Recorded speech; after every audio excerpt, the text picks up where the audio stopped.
Bonjour à tous, merci de nous retrouver pour votre émission Dimanche en politique en Limousin. Ce matin, je reçois le député La France Insoumise de la Haute-Vienne, Damien Maudet. Nous allons parler politique locale et politique nationale. Rendez-vous juste après le générique.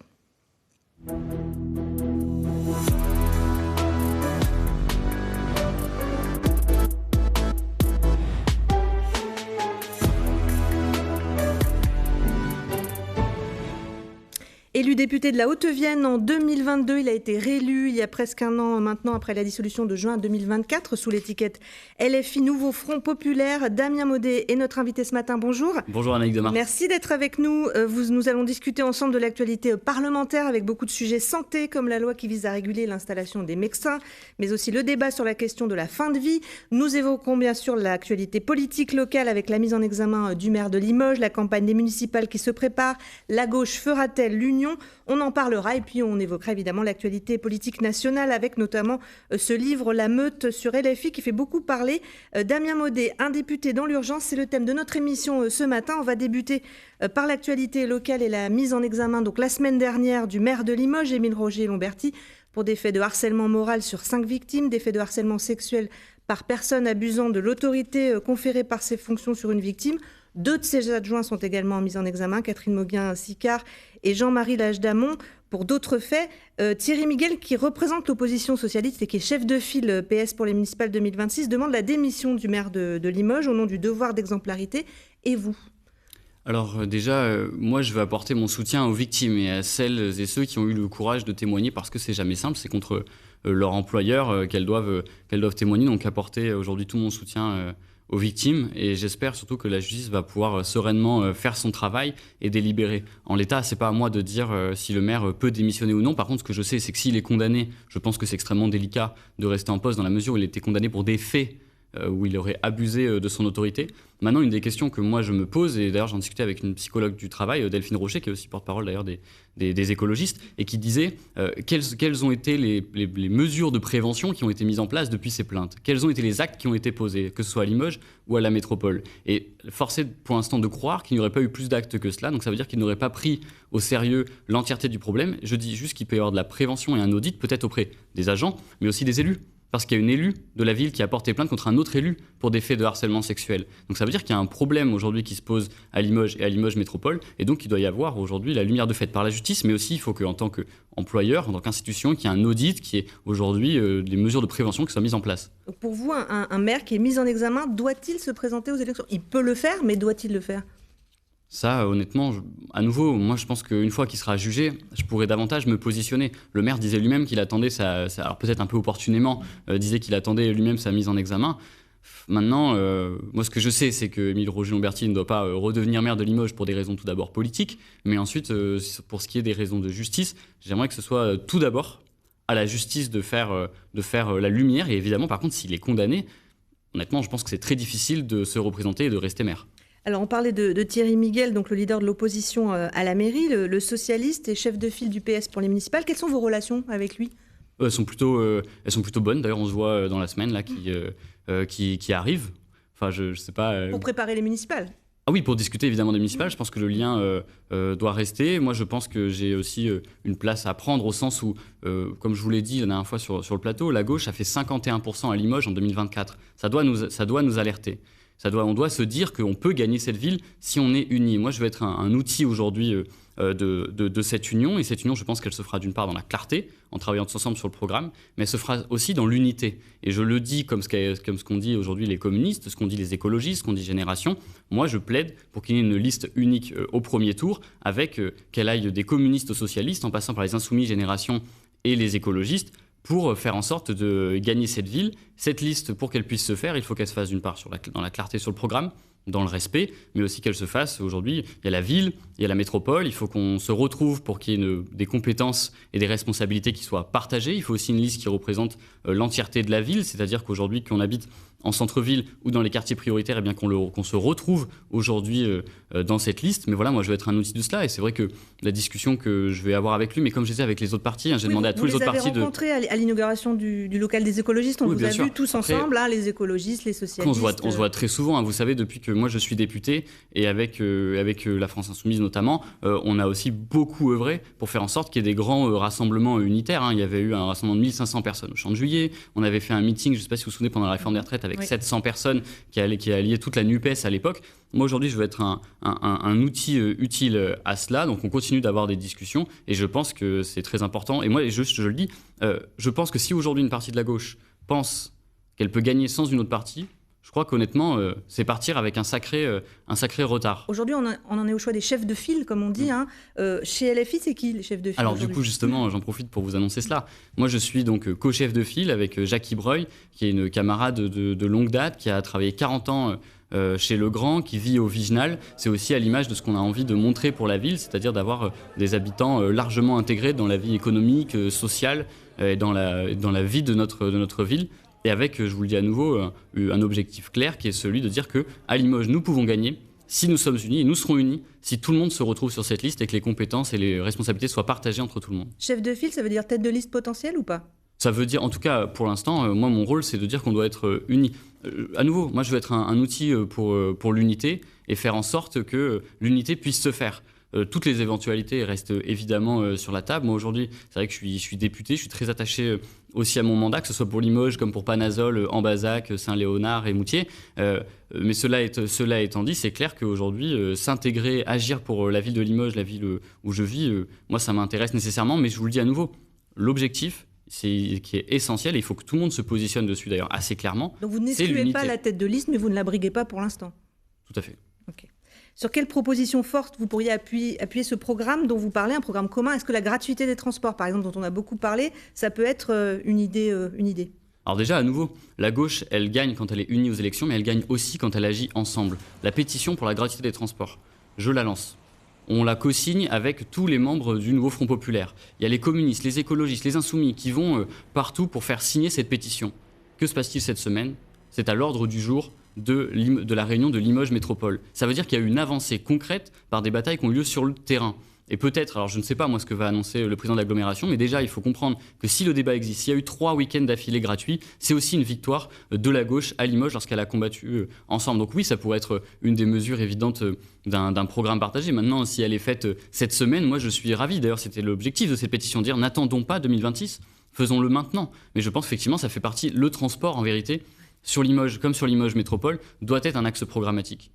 Le socialiste Boris Vallaud était à Limoges cette semaine. Vendredi, il est l'un des candidats au congrès de Nancy. C'est votre collègue du Nouveau Front Populaire à l'Assemblée, président du groupe PS. On va écouter ce qu'il déclarait il y a quelques jours chez nos confrères de RTL.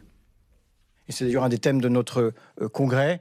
Nous sommes dans la construction d'une nouvelle géographie de la gauche, avec de la gauche de Raphaël Glucksmann à François Ruffin, sans la gauche. Ça veut dire pour les municipales, pardon, mais très concrètement. Qui a d'ailleurs décidé qu'il n'y aura pas d'accord général. Il n'y aura pas d'accord général au municipal, ça c'est clair et net. Oui, pour les socialistes. C'est ce que je vous dis. Pas d'accord général. Donc on peut être divorcé au niveau national, comme il dit Boris Vallaud, et travailler à un mariage au niveau local. C'est possible? Déjà, c'est regrettable ce que dit Boris Vallaud, honnêtement. C'est penser que la gauche pourra gagner qu'en étant une seule partie de la gauche, c'est une erreur. D'ailleurs, je le regrette d'autant plus que Boris Vallaud m'a soutenu aux élections législatives de 2024. Moi, je pense aujourd'hui qu'il y a un divorce national. Déjà, honnêtement, je le regrette. Je pense qu'aujourd'hui, la gauche, quand même, doit être unie, même nationalement, si elle veut gagner. Mais évidemment que localement, il faut aussi que l'on discute. Enfin, aujourd'hui, il y a des éléments nationaux qui nous posent problème. On a des divergences nationales, c'est clair, c'est vrai. On va en parler, mais bien maintenant, sûr. au niveau local, effectivement, il faut qu'on s'entende. Ou alors qu'on pointe les divergences. Et c'est clair que on verra peut-être sur le programme s'il y a des points qui font qu'on ne peut pas être ensemble. Mais je crois qu'aujourd'hui, moi, les gens qui me sollicitent dans la rue pensent que l'on peut être ensemble. Et justement, ces électeurs que vous rencontrez sur le terrain, ils veulent l'union, ils vous disent quoi? Et ils me disent Damien, il nous faut l'union, bouge-toi. Non mais c'est clair. Et je pense que moi j'ai une responsabilité, tout comme mes 2 autres collègues parlementaires ou même nos collègues sénateurs et sénatrices. Oui, les gens ils veulent l'union, ils veulent en finir avec cette mairie-là. Ils en ont marre d'avoir un maire aujourd'hui ils ont le sentiment en tout cas qu'ils ne les respectent pas, et donc ils veulent une unité, ils veulent que la gauche revienne aux manettes, faire en sorte aujourd'hui que la ville de Limoges puisse être pleinement intégrée, que ce soit avec aujourd'hui une ville sociale, culturelle forte, une ville écologiste. Tout ça, c'est important et moi, c'est ce que les gens me disent. Qui est votre adversaire principal au municipal aujourd'hui en cas de liste d'union de la gauche? C'est la majorité sortante, c'est le Rassemblement national qui avait fait 17% en 2014, qui n'avait pas de liste en 2020 et qui est sans doute crédité d'un très gros score. Le premier de mes adversaires, ce sera toujours le Rassemblement national, honnêtement. Parce que aujourd'hui, c'est ceux qui sont composés aujourd'hui d'éléments extrêmement problématiques, évidemment, que l'extrême droite sera toujours mon adversaire, que je ne veux pas voir Limoges dirigé par un parti qui recense un certain nombre aujourd'hui de racistes, d'antisémites. Donc ça, évidemment, que ce sera le premier de mes adversaires. Après, sont aussi mes adversaires la majorité sortante. On va se dire les choses très clairement, aujourd'hui, c'est eux aussi qui vont présenter un bilan. Et c'est aussi parce qu'il y a ce bilan-là, c'est ce que nous voulons changer. Nous voulons changer la politique qui a été mise en place depuis bientôt 14 ans. Alors justement, à droite, vos adversaires politiques n'ont pas manqué de s'exprimer sur l'union qui est envisagée à gauche. Je vous propose d'écouter le président des LR, Guillaume Guérin, qui est aussi président de Limoges Métropole et adjoint au maire de Limoges. Il était notre invité il y a quelques semaines. Thierry Miguel est le chef de file de l'appareil du Parti socialiste. J'ai lu d'ailleurs dans un journal bien connu qu'il avait été désigné par une centaine de militants. Donc ça veut dire que Thierry Miguel est légitime à l'investiture par 100 militants du Parti socialiste. Je ne crois pas que la France insoumise considère que Thierry Miguel est le leader naturel de la gauche. Pas plus, j'ai cru comprendre que les Verts, avec M. Pagès, considéraient que M. Miguel était le candidat naturel de la gauche. L'appareil du Parti socialiste ne peut reprendre cette ville qu'avec une alliance très large, passant par LFI. Et je m'opposerai de toutes mes forces à cette alliance avec LFI parce que je considère qu'LFI est en dehors du champ républicain. Quand vous avez des élus de LFI, des militants de LFI qui crient mort aux flics dans les manifs, moi ça me pose un vrai problème. Damien Maudet, qu'est-ce que vous répondez à cette déclaration de Guillaume Guérin? Il y a deux choses. La première, factuellement c'est vrai, sur le fait que l'unité doit être la plus large à gauche si l'on veut gagner. Et je le redis à nouveau d'ailleurs parce que peut-être que je n'ai pas été tout à fait clair tout à l'heure. Aujourd'hui, la plupart des partis politiques de gauche se sont exprimés en faveur de l'unité et je demande donc aujourd'hui évidemment, et c'est ce que je demanderai aussi au Parti socialiste, savoir si eux aussi ils sont clairs sur l'unité la plus large à gauche à Limoges. Maintenant, il y a une deuxième chose qui me choque. Je ne sais pas de quoi il parle quand il dit qu'il y aurait des militants de la France insoumise qui auraient dit mort aux blancs ou mort aux flics. C'est factuellement faux. Mais d'ailleurs, ça traduit aujourd'hui ce que fait cette municipalité. On pourrait enchaîner un certain nombre de mensonges parce qu'à défaut de pouvoir attaquer sur le fond, ils attaquent en mentant. Et en vrai, je suis assez choqué qu'un président de Limoges Métropole puisse venir sur le plateau et mentir à ce point. Mais c'est assez fidèle aussi à tout ce qui a été fait durant la dernière campagne législative où des courriers avaient été envoyés en quasiment diffamant aujourd'hui les candidats aux élections législatives européennes.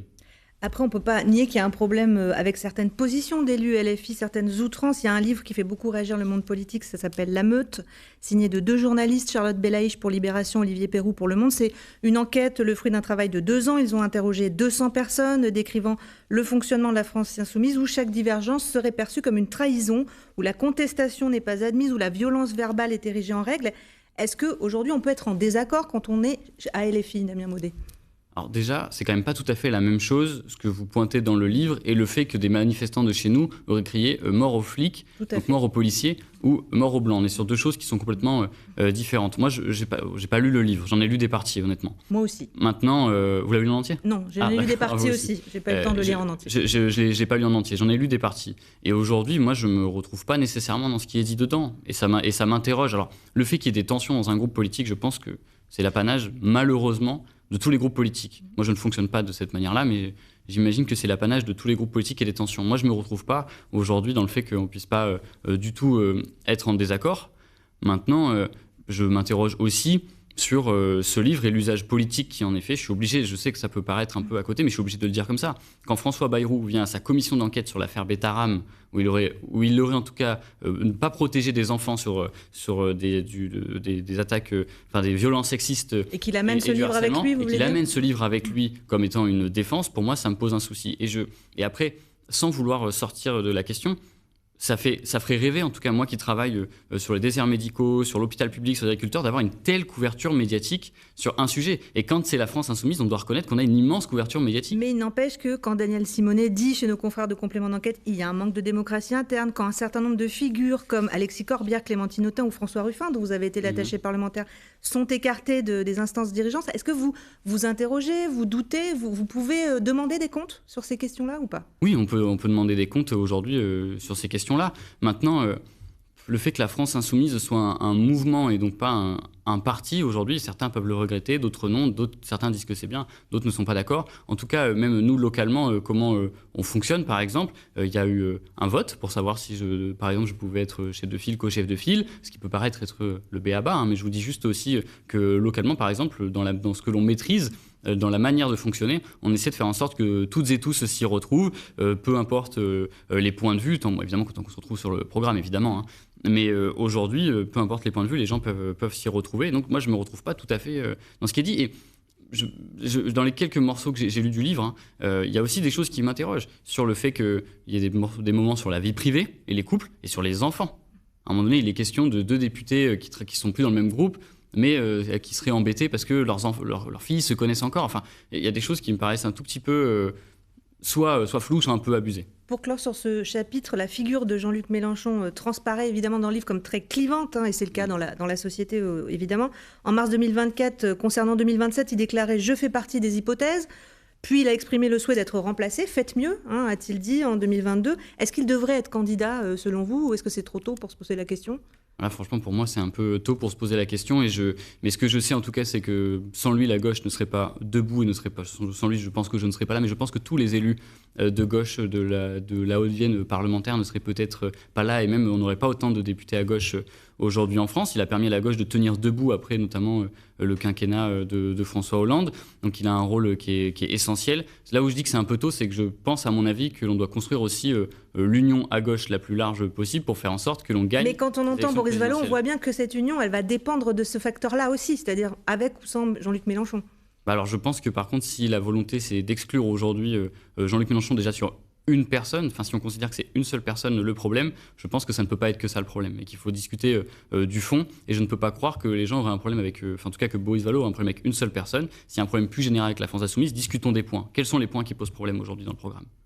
Alors, on va passer à l'actualité parlementaire, Damien Maudet. Débat sur la fin de vie qui a débuté cette semaine à l'Assemblée autour de 2 propositions de loi. La première sur les soins palliatifs, la seconde sur un droit à l'aide à mourir. Quelle est votre position sur cette question ? Moi, je suis favorable aux 2 textes de loi. Je le dis modestement, je ne suis pas du tout un expert du sujet, c'est pas moi qui suis chef de file sur ce texte. Moi, j'y suis favorable pour une raison assez simple. Bon, déjà, sur les soins palliatifs, aujourd'hui, on a une vraie carence en soins palliatifs en France. D'ailleurs, le modèle de financement des soins palliatifs aujourd'hui n'est pas satisfaisant. Maintenant, c'est aussi parce qu'aujourd'hui, ça veut dire qu'il n'y a que des gens qui ont les moyens financiers qui peuvent aller en Suisse ou en Belgique pour pouvoir mourir dans la dignité. Et je pense que nous devons avoir une loi qui permette à un maximum de personnes, en tout cas celles qui le souhaitent, qui sont aujourd'hui dont le pronostic vital est engagé, qui sont dans d'atroces souffrances, de pouvoir aujourd'hui partir dans la dignité. Chez les opposants à l'aide à mourir, l'un des arguments, c'est justement la crainte d'euthanasie qui serait demandée faute d'accès aux soins palliatifs, justement. Alors, il y a quand même un aspect aussi que nous défendons tout le temps, c'est le fait qu'aujourd'hui, le système de santé doit être relevé. Il est dans un état qui est catastrophique. Les hôpitaux sont à 3,5 milliards d'euros de dettes et que ça ne concerne pas que le palliatif. On pourra parler d'autres sujets. Mais aujourd'hui, le système de santé est dans un état totalement dégradé. Non, l'idée, justement, avec aussi la loi sur le soin palliatif, c'est aussi de protéger cela. Il faut que tout le monde ait accès à la santé et que ce n'est pas parce que le système de santé serait défaillant que les gens pourraient avoir accès à l'aide à mourir. Il y a quand même des clauses et des critères qui sont assez clairs et qui sont restrictifs et il faut aujourd'hui cadrer. Et à nouveau, je le dis, c'est que c'est aussi combattre l'inégalité devant la mort, où certains pourraient pouvoir leur souffrance, désolé de parler comme ça, un peu abrégée en pouvant partir à l'étranger, alors que d'autres ne pourraient pas le faire en France. Autre problématique de santé sur laquelle vous avez travaillé, c'est la question des déserts médicaux.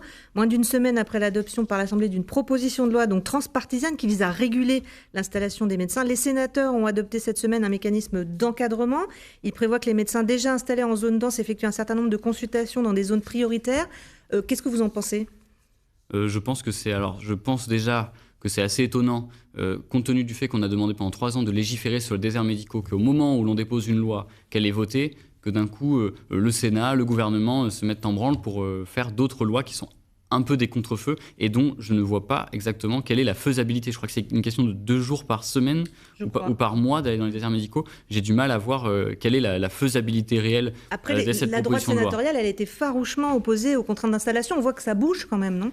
Oui, mais c'est l'Assemblée nationale qui a le dernier mot sur ce sujet. Et vous avez raison, c'est vrai. Pardon, j'avais mal compris la remarque, mais c'est vrai que ça bouge. Et qu'avant, c'était impossible de bouger quoi que ce soit sur ces questions-là. Maintenant, c'est vrai qu'on voit qu'il y a... Oui, vous avez raison, il faut voir aussi le verre à moitié plein, c'est qu'il y a un pas qui a été fait. Je pense qu'il a été fait parce que pendant 3 ans, avec des députés de la France insoumise aux Républicains, on a travaillé de manière transpartisane pour proposer un texte sur les déserts médicaux et on a réussi à le mettre à l'agenda et à voter certaines mesures. Il y a un point d'achoppement, c'est notamment pour les internes en médecine qui ont manifesté fin avril sur la liberté d'installation. On va écouter le témoignage de Marie Bouillon, qui est interne en médecine générale. Elle était interrogée devant le CHU de Limoges par François Clapeau et Louis Claveau. On essaye de nous mettre sur le dos 30 ans, 40 ans de politique de santé mal conduite, que ce soit au niveau hospitalier ou en ville, en ambulatoire.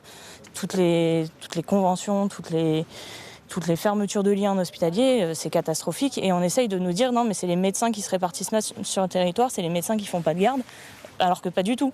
C'est qu'on a un État qui a arrêté de participer au financement de la santé, qui a fermé des lits, qui a peu valorisé les consultations ambulatoires, qui a fait une crise, on va dire, d'attractivité dans la médecine libérale, en tout cas dans la médecine ambulatoire.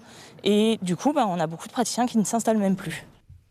La contrainte est-elle la solution ? C'est ça qu'on entend aussi dans cette action. La plupart de tout ce qu'elle dit, c'est vrai, c'est l'État et la sécurité sociale. Mais il faut quand même faire quelque chose. Qui ont été défaillantes. Maintenant, en fait, la régulation de l'installation, parce que du coup, je n'ai pas entendu la position exactement sur la régulation de l'installation. Moi, la semaine dernière, on m'a interpellé en me disant vous allez nous obliger à nous installer en Creuse ou dans le Cantal. Déjà, ce n'est pas un mal de s'installer en Creuse ou dans le Cantal. Par contre, ce n'est pas ça la loi. La loi, c'est qu'aujourd'hui, quand vous voulez vous installer, vous devez demander à l'Agence régionale de santé si vous avez le droit de vous y installer. Et si donc c'est une forme de limitation quand même. C'est une régulation, mais c'est pas, on ne vous oblige pas à aller quelque part comme ça se passe par exemple chez les professeurs. C'est une régulation. Aujourd'hui, c'est de dire que, mais par contre, s'il y a des médecins qui partent en retraite, vous pouvez les remplacer. Par exemple, la ville de Limoges. J'ai lu un article, je crois, de France Bleu, qui disait que dans les prochaines années, on allait perdre potentiellement 50 médecins qui allaient partir à la retraite. Ça veut dire que, prioritairement, on incitera les gens à s'installer dans la ville de Limoges pour s'installer, puisque des médecins partiront en retraite. À Bujalov, par exemple, sur la circonscription, il y a une médecin qui a fermé son cabinet. Elle avait 1800 patients, ce qui est beaucoup trop. Donc, c'est-à-dire qu'aujourd'hui, des médecins qui sont en déserts médicaux souffrent aussi de cette charge de travail. Mais aujourd'hui, ça veut dire qu'il y a 1800 aussi patients qui se retrouvent sans médecin traitant. Et juste un mot, il y a une étude quand même qui prouve qu'aujourd'hui, si vous vivez dans un désert médical et que vous avez un cancer, vous multipliez par 2 le risque de mourir 1 an après le diagnostic parce que vous n'aurez pas le bon suivi. Maintenant, ce qu'elle dit, c'est vrai. Et d'ailleurs, la loi, c'est pas que la régulation. Nous, on propose la régulation parce que c'est une des mesures. Mais elle a raison. Aujourd'hui, on forme autant de médecins que dans les années 70, alors qu'il y a 15 millions d'habitants en plus et qu'un médecin ne remplacera pas un médecin. Aujourd'hui, il y a des spécialités qui sont dévalorisées et les hôpitaux, les CHU, ont 3,5 milliards d'euros de dettes. Donc, elle a tout à fait raison dans ce qui est avancé. Par contre, il ne faut pas le vivre comme étant une coercition et comme si c'était aujourd'hui vraiment une obligation d'aller quelque part ou quelque part. La question, c'est aujourd'hui de se dire, c'est une des mesures qui est déjà appliquée, je veux le dire, aux pharmaciens, aux kinés, aux dentistes, je crois aussi. Enfin, je veux dire, les autres professions libérales ont cette mesure-là. Il nous reste peu de temps. Damien Maudet, j'aimerais qu'on aborde... Vous avez beaucoup travaillé sur les questions de santé. Vous avez publié un livre qui s'appelle « Un député aux urgences ». Vous avez évoqué cette semaine à l'Assemblée le problème de la mortalité infantile. Est-ce que vous pouvez nous expliquer de quoi il s'agit ? Alors, en fait, il faut savoir que la mortalité infantile, c'est les enfants qui meurent avant d'atteindre leurs 1 an. Et il faut savoir que dans l'histoire, d'ailleurs, on a remarqué que les pays qui avaient des taux de mortalité infantile assez hauts étaient des pays dont le système social était totalement défaillant. La France, en 20 ans, est passée d'un taux de mortalité infantile, était 3e pays avec le meilleur taux de mortalité infantile d'Europe. Aujourd'hui, nous sommes 25e et 27e entre la Pologne et la Bulgarie. Et la Haute-Vienne a un taux qui est assez haut. Ça veut dire aujourd'hui, il y a 4,1 enfants pour 1000 naissances qui meurent avant leur 1 an. Et la Haute-Vienne est à 5,2 naissances. C'est-à-dire que la Haute-Vienne est au-dessus aujourd'hui de la moyenne nationale. Déjà, nous avons une moyenne nationale qui est dramatique. Comment on explique ces chiffres ? Il y a plusieurs facteurs. Nous avons voté à l'Assemblée cette semaine le fait qu'il y a un registre des naissances qui nous permettent de le savoir.